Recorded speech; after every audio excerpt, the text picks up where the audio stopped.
Good evening, ladies and gentlemen. You are watching and listening to Historian Radio, and this is Echoes of the News. And I am Muhammad Hussain Qazi, and these are today's headlines from the past. On this day, the 6th of October 1928, Chiang Kai shek became the President of the Republic of China. Chiang Kai shek would be a central figure in the events leading up to the Chinese Civil War and soon after in the Cold War. For when the People's Republic of China was proclaimed after the communist victory in the Chinese Civil War, Chiang Kai shek would form the government of the Republic of China on the island of Taiwan, which would soon become the Republic of Taiwan, thus securing his place as its first president. And so Chiang Kai shek is most definitely a historical figure in not just the history of China, but in the history of the world. Continuing on securing places, in 1968, on the 6th of October 1968, British drivers took the first three positions at the US Grand Prix. These interesting and fast drivers were Jackie Stewart, Graham Hill, and John Surtees. Forgive my delay, as you can see, I am missing my glasses.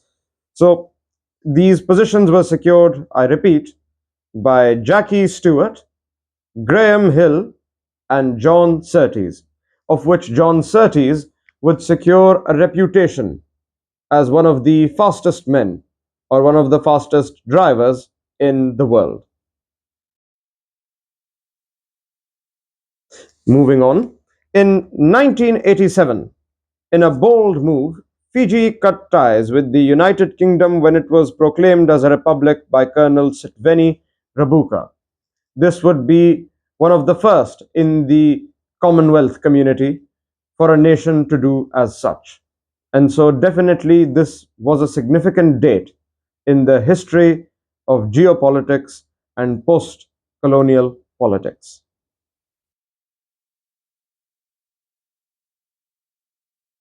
Now we move on to the next segment of our show, where we recount the famous births and deaths of historical figures from the 19th and 20th centuries and sometimes earlier. Born on this day in 1897 was Le Corbusier, the Swiss-born French architect known for his city planning of cities like Buenos Aires and Marseille. He is also considered as one of the hallmark architects of the brutalist movements. And unfortunately, on this day in 1981, President Anwar Sadat was assassinated while viewing a parade by dissidents who did not approve of his position as the president of the Arab Republic of Egypt. He was shot while viewing the parade in the presidential stand.